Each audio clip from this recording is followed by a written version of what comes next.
Fala aí, rapaziada, tudo beleza? Bora começar o vídeo do dia aqui no canal. Coça aqui eu tô deixando mais só pras lives, né?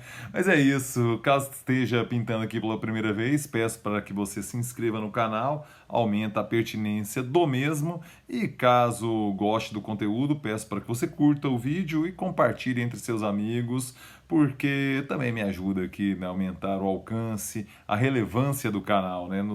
Acaba significando muito para mim.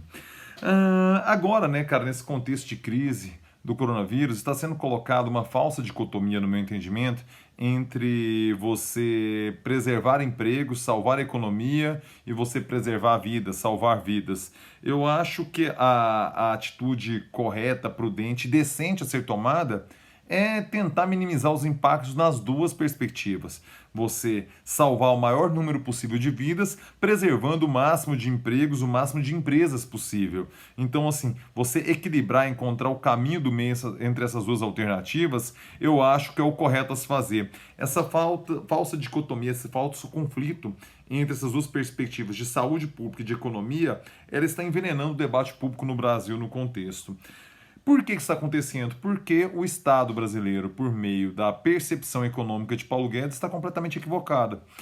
Paulo Guedes ele não tem o receituário, não é do seu arcabouço teórico as soluções em que o Estado intervenha com peso, com força, com contundência na economia. A sua escola é a neoliberal, a Escola Liberal de Chicago. E aí, a partir dos anos 90, cria-se, na verdade, no final dos 80, começo dos 90, essa expressão neoliberal. Então, ele não tem arcabouço teórico, ele não crê, não é a sua visão de mundo o Estado intervir na economia.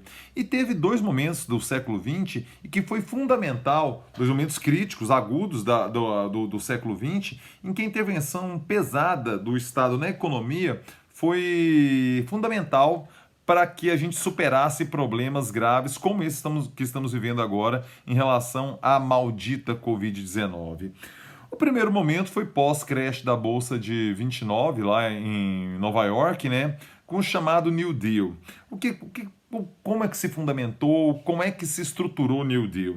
O New Deal foi uma política econômica pensada pelo Roosevelt, que então era o presidente dos Estados Unidos, e ali ele oferece fundamentos e elementos para a criação do welfare state, que é o estado de bem-estar social, que é a perspectiva social-democrata da qual a minha ideologia se alinha, é como eu penso o mundo é pela social-democracia europeia. A partir do New Deal, ele oferece pilares de sustentação dessa visão de mundo. Vamos tentar explicar um pouquinho o que foi o New Deal. 29, o mundo quebra, crise econômica, recessão brutal, um monte de suicídio. Isso, o conseguinte, é uma crise social tremenda, com famílias passando fome, com empresas quebrando. O Roosevelt, presidente dos Estados Unidos, de 33 a 37, ele aplica essa política chamada New Deal. Calcado nas teorias do economista britânico John Maynard Keynes, ele começa a perceber que se o Estado não intervisse de forma séria na economia, os Estados Unidos não conseguiriam sair daquele buraco em que se meteram. E aí começa a construção civil. A gente sabe que a construção ela emprega muita gente, principalmente os trabalhadores de baixa qualificação nas suas obras. Ela tem um poder de arrastar consigo vários setores da economia pelo seu volume, pela sua grandiosidade, e essa foi a estratégia em que os Estados Unidos despejou caminhões de dinheiro em obras, em políticas contracíclicas para tentar salvar a economia e foi muito bem sucedido. Outro momento da história em que o Estado entrou pesado foi no chamado Plano Marshall. O que foi o Plano Marshall? Em linhas gerais, é um plano de reconstrução da Europa pós-Segunda Guerra Mundial. Os Estados Unidos colocou ali de 1947, vamos lembrar que a Segunda Guerra termina em 1945. De 47 a 51, os Estados Unidos despejou 18 bilhões de dólares, em valores de hoje seria mais de 100 bilhões de dólares, na reconstrução da Europa no chamado Plano Marshall. É um projeto, né, é uma arquitetura, é um plano de ação do general, que então era secretário de Estado do presidente Harry Truman.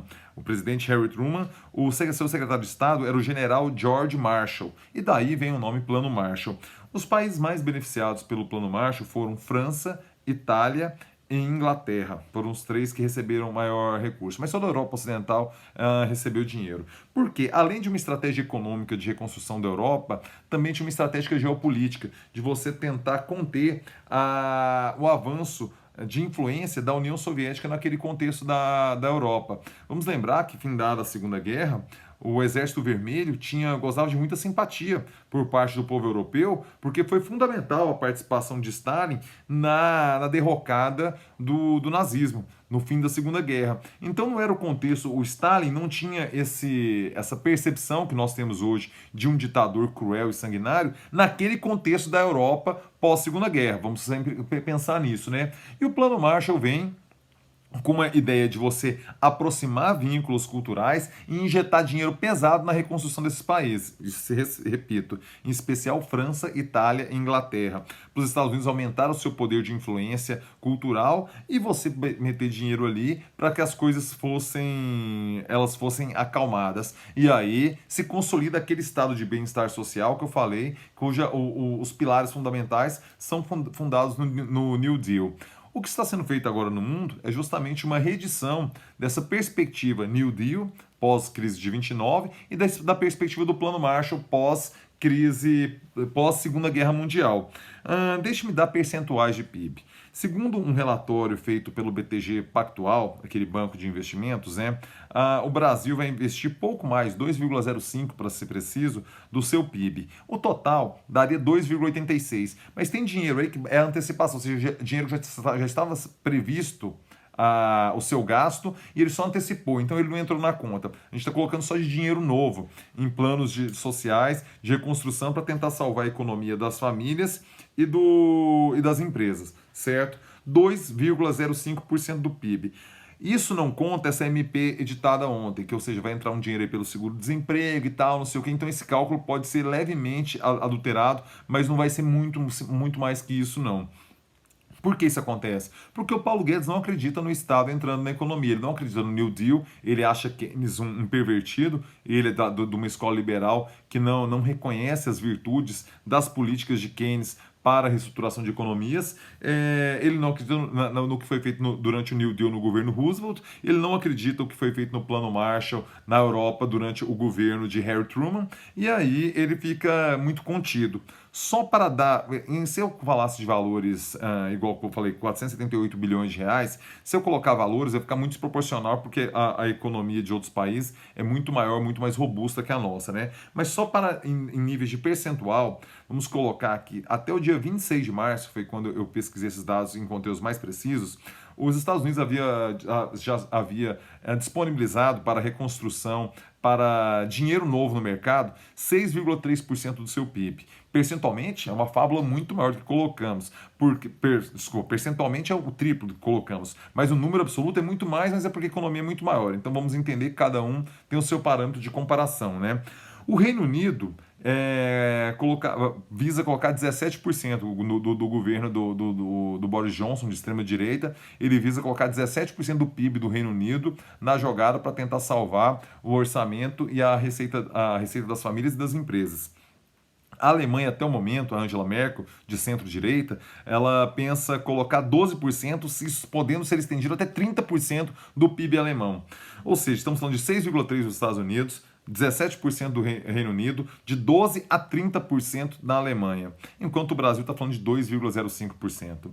Se nós não compreendermos que precisamos despejar dinheiro nas famílias, e aí não é via seguro-desemprego, não é via negociação, eu acho que não seria a hora de falar em redução de salário, é a hora de aumentar sim a dívida pública, numa perspectiva, olha o palavrão, Paulo Guedes, heterodoxa de economia, para a gente tentar salvar as vidas, que estarmos reclusos, estarmos nessa quarentena domiciliar, ela é fundamental segundo as recomendações da Organização Mundial de Saúde. Eu sei que existem visões diferentes disso, com perspectiva de salvar a economia. O que a gente tem que compreender é que precisamos estar reclusos e o Estado tem que enfiar a mão no bolso e despejar dinheiro nas famílias e nas pequenas e médias empresas e talvez até nas grandes, sejamos justos e sinceros, para a gente tentar salvar não só a saúde, não só vidas, mas salvar também as famílias, salvar os bolsos, salvar os empregos. Se a gente não entender que é possível fazer as duas coisas juntas e o Paulo Guedes aparentemente não entende, que se troque o Paulo Guedes. Essa é a verdade. Já estou começando, não, eu tenho convicção da incompetência do Paulo Guedes, mas eu tenho a convicção de que ele está longe de ser a pessoa com arcabouço teórico e de fundamentos mesmo, de convicções para o desafio que enfrentamos agora, que é o Estado compreender um novo New Deal, um novo plano Marshall e despejar dinheiro em nossa economia. Espero ter sido claro aí, hoje foram muitos números, né? Espero ter sido claro aí na explicação e no contexto histórico do que foi o New Deal, do que foi o Plano Marshall. Espero que você tenha gostado do vídeo. Peço novamente, se chegou até aqui e não é inscrito no canal, que o faça. Isso ajuda bastante a manter minha pertinência, a manter minha relevância aqui no YouTube. E se tiver gostado, por favor, curta. A porta abriu, é o vento que bateu, não é um fantasma. Se for fantasma, seja bem-vindo.